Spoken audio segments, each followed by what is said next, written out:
60 anos depois da sua morte, Marilyn Monroe ainda é um dos maiores símbolos de Hollywood e representa todas as maravilhas e os tormentos da cultura de celebridades. Até hoje a gente para assistir filmes como Blonde e tenta entender essa figura que é tão icônica. Mas quão verdadeira é a história do longa? Para desvendar a loira mais famosa de Hollywood, antes a gente precisa falar da história de vida de uma garota morena que tingiu seu cabelo e abraçou a personagem da loira ingênua para se tornar uma estrela e enfrentar os gigantes de Hollywood. Esse é o retrato da Norma Jean, mundialmente conhecida como Marilyn Monroe.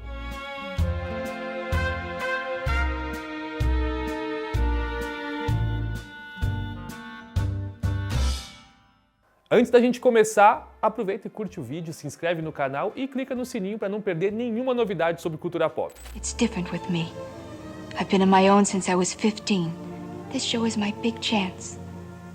It's make or break. Em 1926, nascia Norma Jean Mortenson, filha de 2 funcionários de cargos baixos na produtora RKO Pictures. Em teoria, ela já nasceu no meio do cinema, mas na prática, nenhum deles foi tão presente na sua vida. A Norma nunca conheceu ou mesmo soube quem o seu pai era. A informação de que ele era funcionário da RKO só foi esclarecida décadas depois da morte da atriz, através de testes de DNA realizados em 2022 por encomenda do futuro documentário Marilyn Her Final Secret. Já a mãe da Norma tinha esquizofrenia e passou anos internada. A Norma Jean viveu entre orfanatos e casas adotivas e chegou a passar por 12 famílias. Segundo a atriz, algumas das famílias a mandavam ir ao cinema, que era um entretenimento bem barato na época. Ela dizia que às vezes passava o dia inteiro sentada sozinha em frente a uma telona, mas amava a experiência. Aos 5 anos de idade, a Norma decidiu ser atriz. Abre aspas, eu não gostava do mundo ao meu redor porque ele era meio penoso, mas eu adorava brincar de casinha. Você pode criar suas próprias situações e mesmo se as outras crianças fossem menos criativas, você podia sugerir, por que você não faz isso e isso enquanto eu faço aquilo? Não seria divertido? Quando eu descobri que isso era atuação, eu disse que era o que eu queria ser. Entre os vários lares adotivos pelos quais a Norma passou durante os anos, aos 11 ela foi morar com uma amiga da família e continuou por lá até os seus 16 anos, quando a família adotiva precisou se mudar. Para não voltar a um orfanato, a alternativa que a Norma encontrou foi se casar com seu namorado, Jimmy Dougherty. A relação dos dois era bem boa, mas durante a Segunda Guerra, o Jimmy teve que deixar a esposa sozinha e foi combater ao lado dos fuzileiros navais. A Norma trabalhava numa fábrica que, por sorte, foi visitada por um fotógrafo que queria registrar imagens de mulheres contribuindo com o esforço de guerra. Quando encontrou a Norma, o profissional disse que ela era o sonho de todo fotógrafo e a incentivou a migrar para a carreira de modelo, onde seria paga $5 por hora, que ajustado pela inflação, hoje em dia seria uns $85. Ela passou pouco mais de um ano nesse novo emprego e segundo a Emmeline Snively, a dona da agência de modelos que assinou com a Norma, ela era uma das profissionais mais ambiciosas e esforçadas do ramo. Por conta disso, a Emmeline fez uma ponte com uma agência de atores que ajudou a até então modelo a migrar para sua carreira dos sonhos. A Fox se interessou em contratar a Norma, só tinha um porém. Segundo seu ex-marido, James Dougherty, o estúdio não queria correr o risco de ter uma estrela grávida, então a Norma acabou terminando seu relacionamento para seguir adiante com a carreira. Em 1946, ela assinou tanto os papéis do divórcio com Dougherty quanto um contrato com a Fox, onde ela ia ganhar $125 por semana, algo por volta de $1.900 ajustado à inflação. Foi nessa época também que a Norma tingiu seu cabelo, que até então era castanho. Para completar essa mudança de fase, ela escolheu um nome artístico. Marilyn foi baseado na atriz Marilyn Miller, com quem ela tinha uma semelhança física, enquanto Monroe era um sobrenome do lado materno da atriz. Nascia assim Marilyn Monroe. I'm afraid Mr. DeWitt would find me boring before too long. You won't bore him, honey. You won't even get a chance to talk.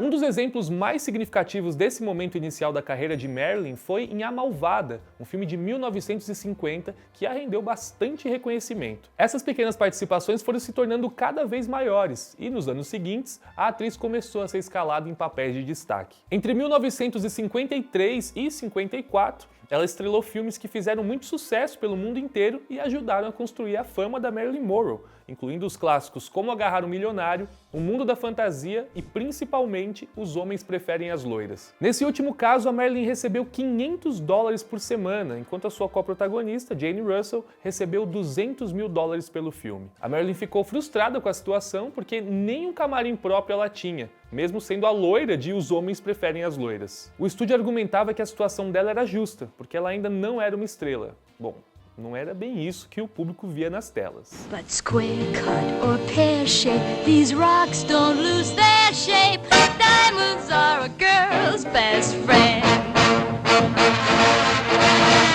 Marilyn diz ter percebido que era famosa um dia quando estava andando de carro e viu seu próprio nome num letreiro luminoso de cinema. Ela nem acreditou no que estava vendo. Abre aspas. Eu disse para mim mesma, meu Deus, alguém cometeu um engano. Foi muito estranho para mim, porque no estúdio me diziam, lembre-se, você não é uma estrela, mas lá estava meu nome nas luzes. Marilyn Monroe não era só um nome artístico para Norma, mas era quase um personagem que ela assumiu para abraçar a imagem pública que ela tinha graças aos seus primeiros filmes cômicos, como A Loira Ingênua e Sensual. Segundo a sua amiga Susan Strasberg, a atriz dizia que podia se tornar qualquer coisa que quisessem que ela fosse.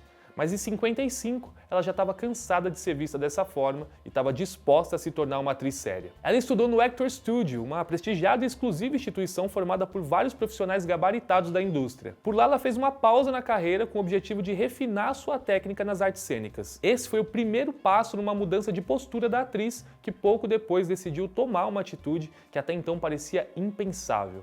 Ela desafiou o sistema de estúdios de Hollywood. Como nessa época algumas poucas empresas eram responsáveis por produzir e distribuir os filmes, elas tinham um poder quase absoluto e os artistas não tinham muito poder de barganha. Por conta disso, Marilyn muitas vezes teve que participar de vários projetos nos quais ela não acreditava, mas ela estava bem disposta a desafiar os chefões da Fox. Quando o estúdio enviou um roteiro de qualidade bem questionável para a atriz, ela escreveu em letras garrafais a palavra lixo na capa do documento e enviou de volta para eles. A Marilyn se recusou a aparecer nas gravações do longa, mesmo com os agentes da atriz, os advogados e até o presidente do estúdio tentando convencê-la. A atriz manteve a sua integridade artística sem medo da quebra de contrato. A Fox lançou uma série de processos contra ela e a Marilyn teve que ouvir repetidas vezes a ameaça de que nunca mais ia trabalhar de volta naquela cidade. A atriz parecia despreocupada com a situação e a opinião pública parecia estar do lado dela. No final de 55, a Fox desistiu dos processos e a Marilyn conseguiu um novo acordo com o estúdio.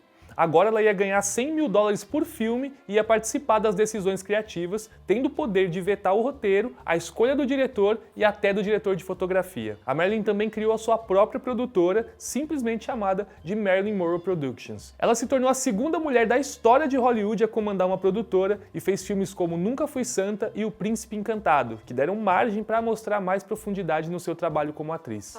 Ah, Miss Marina, won't you have some champagne? Oh, I don't know you, Granducal. You really think I ought? Well, maybe just that's it. Maybe just up to... Em 59, graças a Quanto Mais Quente Melhor, a Marilyn alcançou um dos pontos mais altos da sua carreira e levou para casa um Globo de Ouro de melhor atriz de comédia.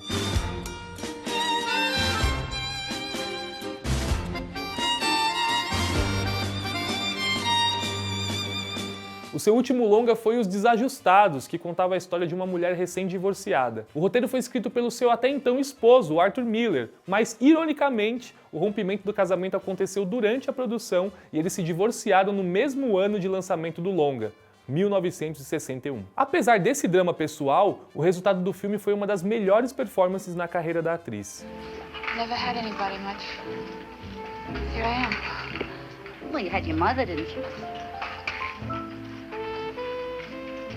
How do you have somebody who disappears all the time? A Marilyn era a maior celebridade de Hollywood, mas tinha uma relação de amor e ódio com a fama. Por um lado, ela dizia que não entendia o conceito de sex symbol, porque um símbolo se torna só uma coisa, e ela odiava ser uma coisa. Ao mesmo tempo, ela achava muito curioso o efeito que tinha sobre outras pessoas. Abre aspas.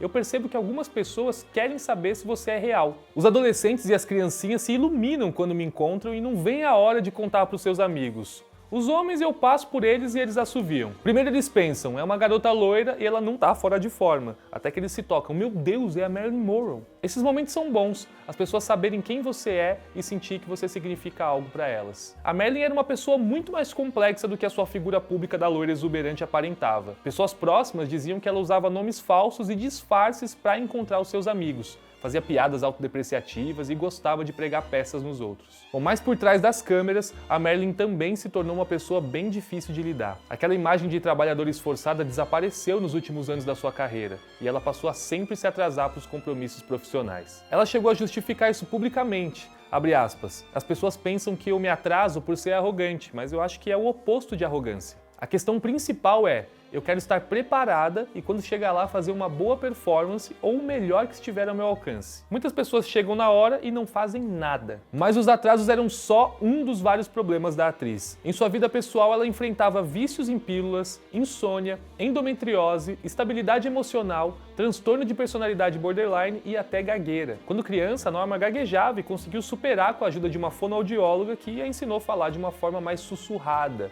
o que se tornou uma das grandes assinaturas da atriz. Acontece que na vida adulta, essa gagueira voltou. Em 62, durante as gravações do filme Something's Got to Give, a Marilyn estava passando por tanto estresse na sua vida pessoal que não conseguia falar suas falas sem gaguejar. Tudo isso somado aos seus atrasos e o temperamento acabou acarretando na sua demissão. No fim das contas, a produção foi cancelada, mas algumas cenas de bastidores podem ser encontradas por aí, como essa, em que dá pra ver a Marilyn tendo problemas com as falas.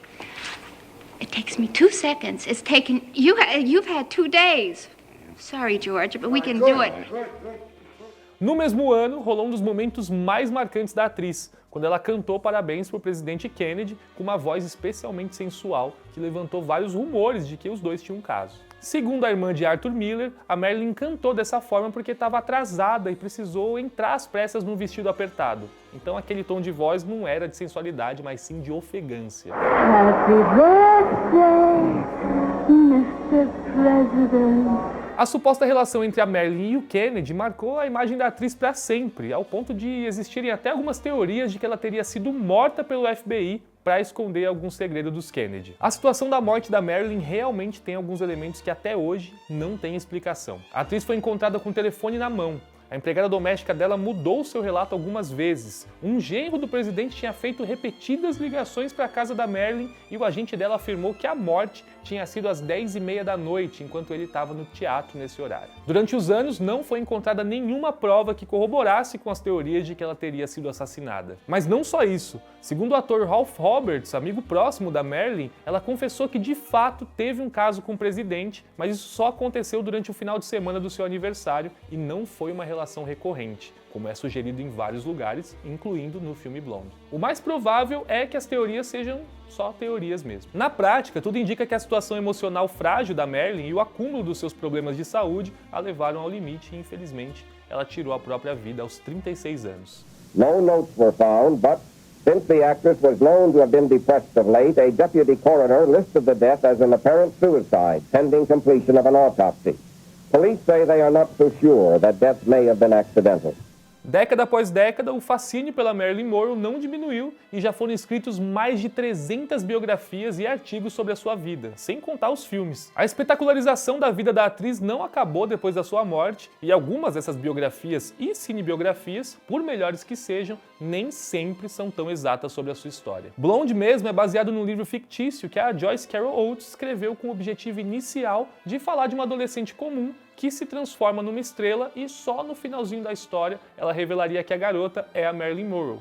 Só mais tarde que o livro se tornou uma obra que mescla muito forte a biografia com a ficção. Por conta disso, tanto o livro quanto o filme está cheio de licença poética. Tem, por exemplo, o momento em que a mãe da Norma tenta assassiná-la. Há também cenas em que ela faz abortos cirúrgicos, São duas coisas que não se tem registro de terem acontecido, por mais que ela tenha passado por alguns abortos naturais durante o relacionamento com o Arthur Miller. Outro elemento que foi mudado foi o de Marilyn ter recebido uma oportunidade de carreira depois de ter sido abusada sexualmente por um executivo da Fox. Na vida real, a atriz foi muito corajosa de falar sobre um caso de assédio sexual numa época onde a vítima sempre era vista como culpada. Contudo, ele não partiu de um executivo, e sim de um dos homens das famílias adotivas por onde passou. É difícil encontrar uma biografia com tantas tragédias pessoais como a da Marilyn Monroe, e parece que mesmo depois da sua morte, a Marilyn continua passando pela mesma questão de enfrentar os pontos positivos e negativos da fama. Se por um lado ela ainda é lembrada e prestigiada depois de 60 anos da sua morte e novas gerações descobrem e se encantam pelo trabalho que ela construiu ao longo de 23 filmes, por outro, a vida da atriz ainda é espetacularizada a partir daquela mesma imagem de loira exuberante. A gente nunca vai saber exatamente quem foi a verdadeira Norma Jean.